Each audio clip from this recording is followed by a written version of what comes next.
Hello there, welcome to Bryan Lomax Movie Talk. Just when I thought I was done with the August Alphabet Challenge, I get pulled back in. Yeah, some of you have requested that I rank all of the films, the 26 movies that I reviewed for the August Alphabet Challenge, and that is what I'm here to do. As is traditional with these videos, I'm going to start with my least favourite and work my way up to the best film. If you've been following me on this journey, this August Alphabet Challenge journey, then, you know, please rank the movies yourself down in the comments section. I'd like to know how you would position them. But yeah, quite a lot of good movies, it must be said. I was surprised, actually, to find that most of these movies I liked. In fact, there's only one film on this list I didn't like, which is number 26. So, yeah, let's get into it. Number 26 is, of course, X, The Return of Xander Cage. I just thought this film was naff. Aside from a few really good action sequences, one particular fight scene on a road, the rest of it was just really annoying to watch, to be honest, and felt like a bit of a vanity project for Vin Diesel. Number 25 is The Getaway. This is a film that I liked from a directorial standpoint, from the technical aspects, things like that, and there is a good story in there somewhere, but I feel like it gets lost under woeful character kind of, yeah, depictions, and just this central relationship that don't quite work for me.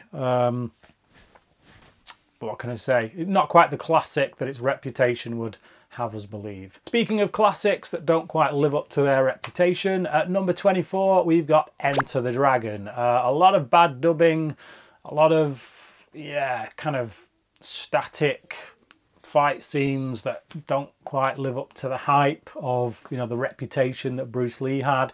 But there you go. I guess I wanted more. Given the film's reputation, I wanted more. But as it turned out, it was just an average, yet solid action flick. Number 23 is Tammy. I think the actors that are in this film elevate the material beyond any shadow of a doubt. You know, you got Alison Janney, Susan Sarandon, and yeah, I've always been fond of Melissa McCarthy. I think she's a much better actress than some of her films would have us believe.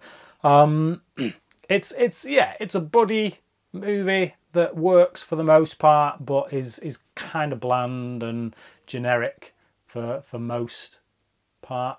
At number 22 is The Jackal, which is a remake of the film Day of the Jackal. Now, admittedly, of the two, Day of the Jackal is the better film. However, I was quite surprised at how much I enjoyed this. I thought Bruce Willis gave a pretty decent performance once the film got going.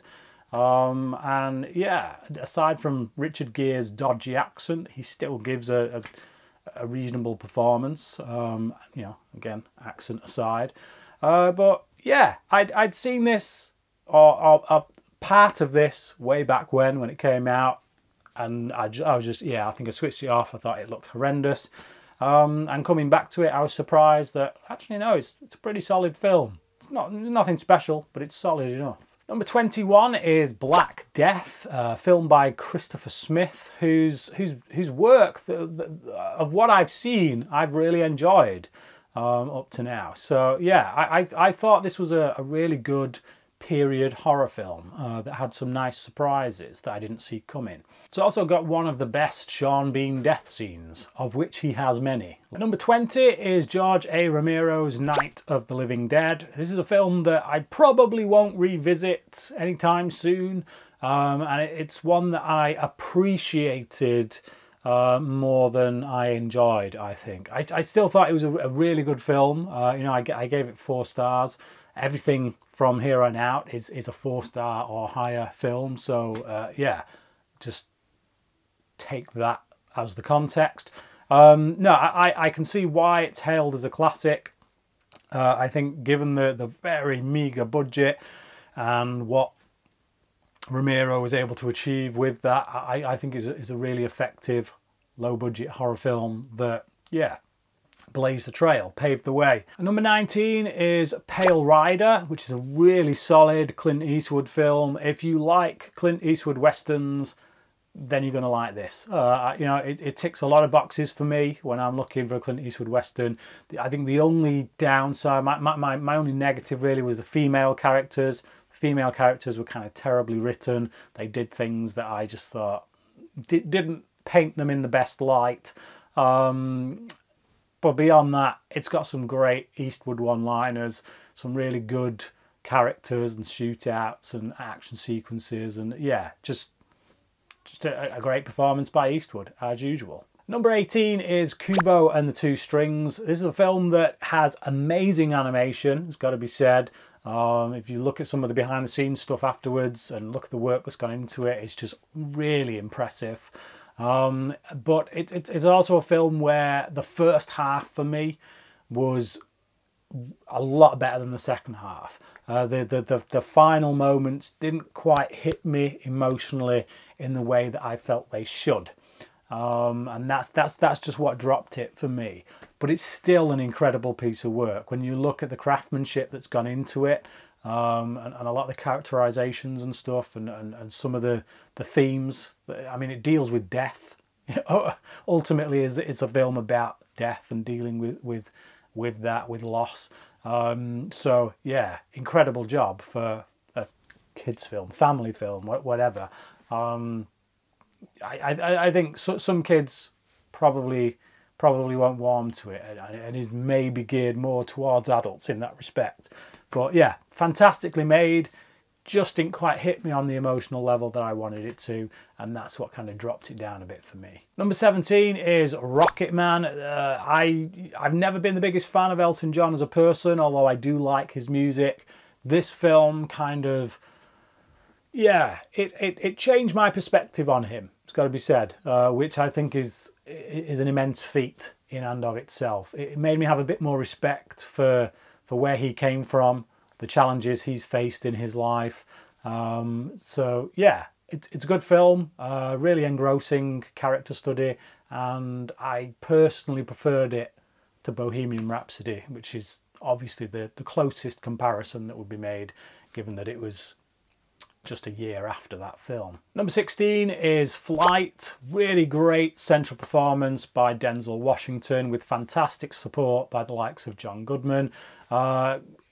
Just, yeah, a film that I thought was a true story until I found out it wasn't. And I think the fact that I can believe it was a true story is down to the handling of the material by director Robert Zemeckis. So yeah, fine job from him and a really good, solid drama. Number 15 for me is Wall Street. This is probably, aside from Scarface, which he wrote, he didn't direct, but yeah, aside from that, I would say this is probably Oliver Stone's best film that I've seen at any rate. Never been that big on Oliver Stone personally. I think he's a little bit overrated. But yeah, I think if he made more films like this and less films like, yeah, the 9/11 one that he did, which was just turgid, I'd have a lot more respect for his career, I think. But Wall Street, great drama, brilliant performances by Michael Douglas and Martin Sheen, and yeah, I strongly urge you to check it out. Number 14 is Deepwater Horizon, true life story about the oil rig that, yeah, splurged loads of oil out into the ocean, and where did the blame lie? Obviously with BP. But yeah, it's a really good drama, action film, and dare I say horror film. You know, if you look at some of the stuff that goes on in the film, it's quite horrific.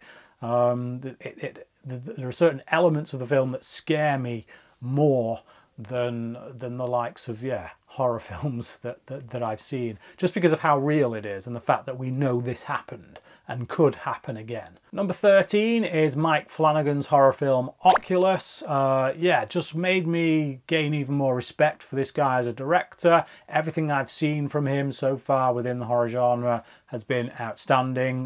Definitely one of the top filmmakers in the genre working today. Number 12 is The Candidate. As a fan of Aaron Sorkin, I really loved this film. Obviously Sorkin had nothing to do with it, but it feels very Sorkin-esque. Definitely feels like one of the building blocks of Sorkin's thinking. I can see a lot of inspiration in his work that's probably been drawn from the likes of this film and, you know, Mr. Smith Goes to Washington, things like that. But yeah, if you're a fan of Aaron Sorkin and you want to see something that's very Sorkin-esque but preceded his work, check out The Candidate. Great performance, great central performance by Robert Redford, and just a dynamite script. Number 11 for me is Zulu. Aside from a few negatives with regards to how it represented religion and Christianity and themes of faith, the rest of the film was a really good war film / period drama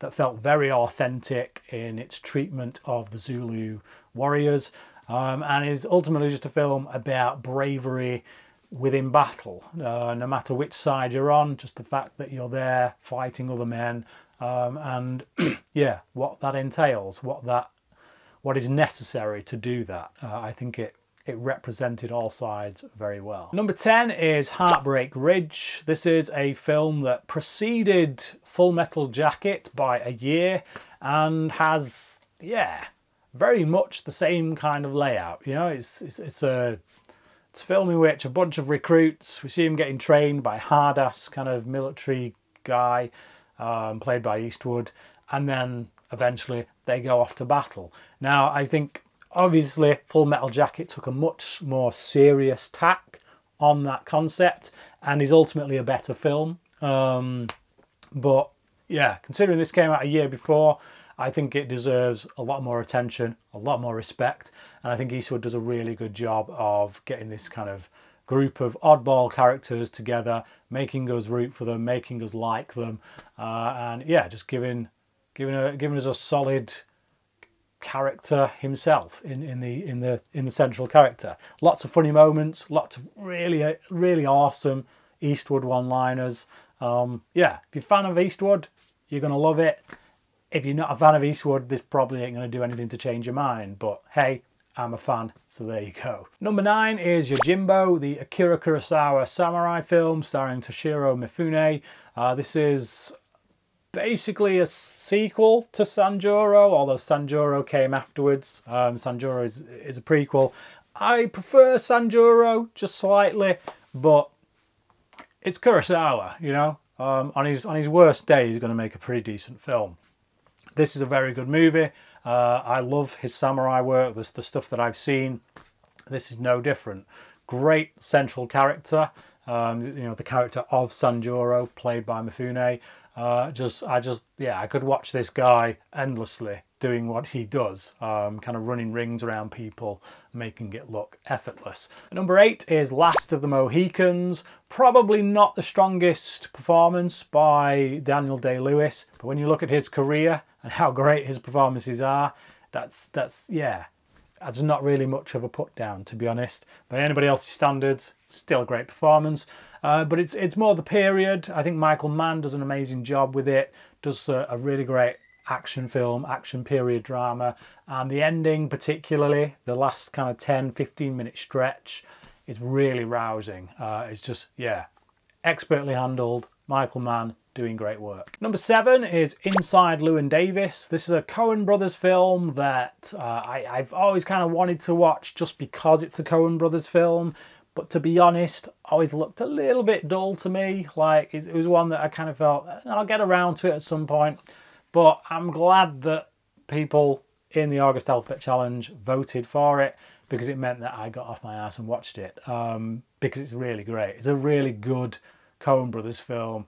Oscar Isaac is fantastic in it. He's a character that, if you put the wrong actor, put him in the hands of the wrong actor, you could really despise this guy. But Oscar Isaac does a really great job of taking a character that in many ways is unlikable and really making you root for him, and yeah, just like him, despite some of his many flaws.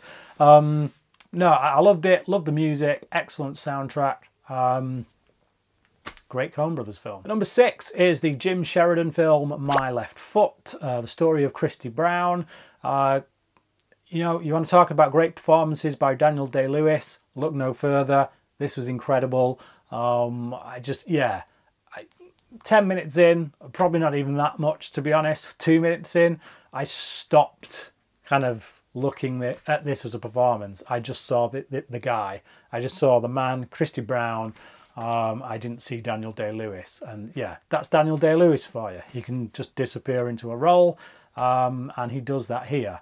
Incredible performance. It's a film that could be very depressing if put into the wrong hands, but I feel like Day-Lewis and Sheridan find so many ways to inject humour and humanity into this guy, and yeah, just again make you root for him. It's a character that could be very depressing, you know, like he's got a lot against him, but he's got strength. That's the thing. He's got a lot of inner strength where he doesn't let his situation dictate how he's going to live his life, and he overcomes much of what comes against him. So yeah, really great film, really great drama, fantastic performance by Daniel Day-Lewis. Number 5 is another Daniel Day-Lewis film, is The Age of Innocence. Again, really great performance, completely different kind of performance.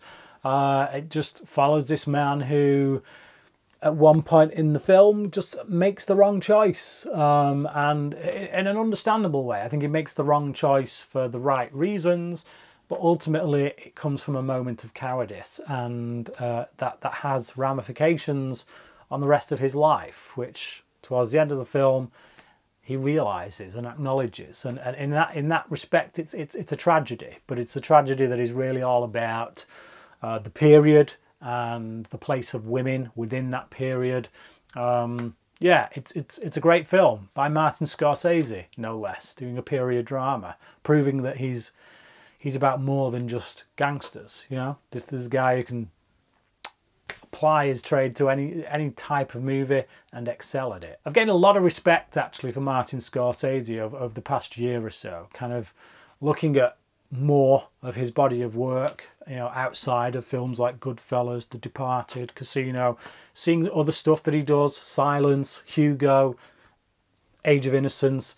Yeah, I can see why he has the reputation he does watching those films. He's more than a one-trick pony. Number 4 is The Villainess. This is a Korean film, which just, yeah, it's basically a Femme Nikita meets a dozen other movies, but it's done really well. The action sequences are incredible. The woman, the main central character, is badass. You know, you see a lot of Hollywood movies trying to push that kind of, hey, we're doing a badass central female character, you know, Atomic Blonde, those kind of movies. And they never seem to quite work because, I don't know, it just feels like that's what they're doing. It's like, hey, look, badass female. It's like, yeah, okay, fine, whatever. This is how you do it, you know? In Asian cinema, they know how to do it. Yeah, great central character. And I think the film gets a bit melodramatic at times when it does its more drama moments. But that's just that's a trope of Asian cinema, from what I can tell. You know, I've seen that countless times in Asian cinema. You get to a drama moment and they up the soap opera music, and you're just like, whoa, okay, that's just the way they do things. But beyond that, really fantastic action film. So some of the action scenes in it are really jaw-dropping and just unbelievable to watch. Number 3 is Quiz Show. Absolutely splendid drama, directed by Robert Redford, starring Ralph Fiennes. Yeah, gripping from start to finish, based on a true story about the NBC kind of fixed game shows. But yeah, on paper sounds pretty dull. As a teenager, I didn't want to watch it because it looked pretty dull. As an adult, I watched it, I was gripped from start to finish. Yeah, it's just one of those dramas that is expertly written and brilliantly directed. And yeah, the performances in it all round are fantastic. And number 2 is Bong Joon-ho's Snowpiercer. Took me a long time to get around to watching this film. Heard a lot of good stuff about it. Was a bit worried going in that it was just going to be a lot of hype, where actually this film is incredible. Really great science fiction movie, really great action film, excellent character moments, character arcs for many of the characters. And it takes a concept that on paper just doesn't seem like it'd work, and yet somehow makes you believe it. If you step back from the film afterwards, after you've watched it, and start to really analyse it, you could rip it a new one and the concept would fall apart. But while you're watching the film, Bong Joon-ho does such a good job of making you believe in it and distracting you from any of the things that would kind of make you not believe in it. And yeah, it's just expertly directed in that regard. You go along for the ride, you're hooked on the character journeys, and that's what I want from a movie. So incredible stuff. But at number 1, and from this list of 26 movies, this is the only one that I gave a 5-star review, and that is the French film The Untouchables. This was just a blast from start to finish. You know, it's a buddy movie. You've got two guys who are complete opposites to each other. One is rich, he's disabled, he's into classical music, and you know, comes from a very different stock. Then you've got a black guy who comes from the streets, who's just come out of prison, who isn't into classical music at all, and yet he becomes the carer of this wheelchair-bound rich guy, and their relationship is just gold. And it comes from the performances, it's got to be said, the writing as well, but the performances of the two actors is just on fire. I believe that these two guys have this relationship. The chemistry is amazing. I laughed practically from start to finish whenever they're on screen together, which is most of the running time, to be honest. I was overjoyed. I wanted to be with these guys all, you know, every step of the way. So yeah, brilliant film, excellently directed, amazing performances, proper feel-good movie. You know, if you're going to stick the label feel-good movie onto a film, this is the film that you stick it on, because I came out of it feeling great. But there you go, that is my ranking of the August Alphabet Challenge. That is all the movies, that is the challenge over and done with. I'm going to go away now and take a break, because this has been quite the ride. But yeah, you know, of the movies listed here that you have seen, why don't you rank them yourself and let me know down in the comments section which one was your personal favourite and which one you thought personally was a bag of crap. Yeah, leave your comments down below. Do check out the links in the description box for the August Alphabet Challenge. If you can donate anything towards the building of a women's refuge in Zambia, then please do so. It would be greatly appreciated. But yeah, that's it. It's over. I'm done. I'm going to go off and relax. But until next time, crack in.